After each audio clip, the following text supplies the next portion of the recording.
Hello guys, അപ്പോൾ ഇന്ന് നമുക്കൊരു ബിരിയാണി ഉണ്ടാക്കിയാലോ. അതിന് വേണ്ടിയിട്ട് നമ്മൾ ചിക്കൻ നന്നായിട്ട് കഴുകി വൃത്തിയാക്കി വെച്ചിട്ടുണ്ട്. ഇനി നമുക്കൊരു അരപ്പ് തയ്യാറാക്കാം. അതിനായിട്ട് നമ്മൾ വെളുത്തുള്ളി, ഇഞ്ചി, പച്ചമുളക് എന്നിവ ചേർക്കുക. കൂടാതെ അതിലേക്ക് ഒരു ടീസ്പൂൺ ഗരം മസാലയും കൂടി ചേർത്തിട്ട് ഒന്ന് മിക്സിയിൽ ചതച്ചെടുക്കാം.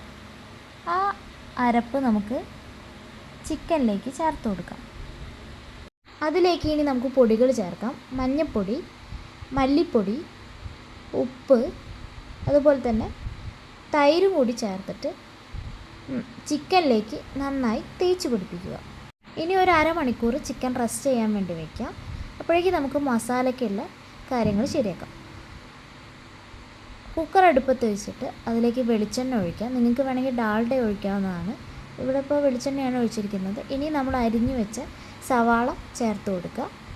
എന്നിട്ട് നന്നായിട്ടൊന്ന് വഴറ്റിയെടുക്കണം സവാള. അതിന് ശേഷമാണ് തക്കാളി ചേർക്കേണ്ടത്. അപ്പോൾ തക്കാളി, കറിവേപ്പിലയും മല്ലിച്ചപ്പും കൂടി ചേർത്തിട്ട് ഒന്നും കൂടി നന്നായിട്ട് വഴറ്റിയെടുക്കുകയാണ് ചെയ്യേണ്ടത്. അത് വഴണ്ടി വരുന്ന നേരത്ത് നമുക്ക് അരി അളന്നെടുക്കാം. ഞങ്ങളിപ്പോൾ ഈ ഒരു കപ്പിന് 2 കപ്പ് അരിയാണ് എടുത്തിട്ടുള്ളത്. അത് നന്നായിട്ട് കഴുകി വൃത്തിയാക്കി എടുക്കുക. അപ്പോൾ നമ്മുടെ മസാല ഏകദേശം റെഡി ആയിട്ടുണ്ട്.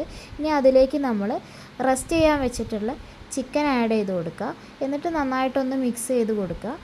മിക്സ് ചെയ്തതിന് ശേഷം നമുക്ക് കുക്കറൊന്ന് അടച്ചു കൊടുക്കാം. 4 വിസിലാണ് നമുക്ക് ഈ മസാലയ്ക്ക് വേണ്ടത്. അപ്പോഴേക്കും നമുക്ക് ചോറിൻ്റെ കാര്യങ്ങൾ റെഡിയാക്കാം. ഈ എടുത്ത കപ്പിന് 4 കപ്പ് വെള്ളം ചേർത്തിട്ട് അതിലേക്ക് പട്ട, ഗ്രാമ്പു, ഏലക്കായ, പട്ടയുടെ ഇല, ഉപ്പും കൂടി ചേർത്തിട്ട് അടച്ച് വെക്കുക. 4ാമത്തെ വിസിൽ വന്നിട്ടുണ്ട്. അപ്പോൾ നമ്മുടെ മസാല റെഡി ആയിട്ടുണ്ട്. അപ്പോഴേക്കും നമുക്ക് ചോറ് റെഡിയാക്കാം. ഇനി നമ്മുടെ വെള്ളം തിളച്ച് വരുമ്പോൾ അതിലേക്ക് നമ്മൾ കഴുകി വെച്ച അരി ചേർത്ത് കൊടുക്കുക. ഇനി അതിലേക്ക് കുറച്ച് ഡാൽഡയും കൂടി ചേർത്തിട്ട് നന്നായിട്ടൊന്ന് ഇളക്കുക. എന്നിട്ട് നമ്മൾ കുറച്ച് മല്ലിച്ചപ്പും കൂടി ചേർത്ത് കൊടുക്കുന്നത്. നമ്മുടെ ചോറിൻ്റെ വെള്ളം ഏകദേശം വറ്റി വന്നിട്ടുണ്ട്. അതിലേക്ക് കുറച്ചും കൂടി ഡാൽഡ ഒഴിച്ചു കൊടുക്കുക. അതുപോലെ നമ്മുടെ മസാല റെഡി ആയിട്ടുണ്ട്. ഇനി നമുക്ക് ദം ഇടാം. അതിന് വേണ്ടിയിട്ട് മസാല നമ്മൾ ഈ ചോറിൻ്റെ മേലേക്ക് വെച്ച് കൊടുക്കുകയാണ്. ഇനി ചീഞ്ചട്ടിയിൽ കുറച്ച് വെളിച്ചെണ്ണ ഒഴിച്ച് അതിലേക്ക് സവാള ചേർത്ത് കൊടുക്കുക. എന്നിട്ട് കുറച്ച് ഉപ്പും കൂടി ചേർത്തിട്ട് നമുക്ക് സവാള നന്നായിട്ടൊന്ന് വറുത്ത് കോരിയെടുക്കണം.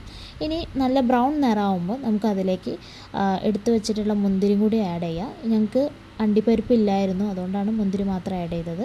നമ്മുടെ ബിരിയാണി ഏകദേശം ദമ്മായിട്ടുണ്ട്. ഇനി അതിലേക്ക് നമുക്ക് ഈ ഉള്ളിയുടെ മിക്സ് ചേർത്ത് കൊടുക്കാം.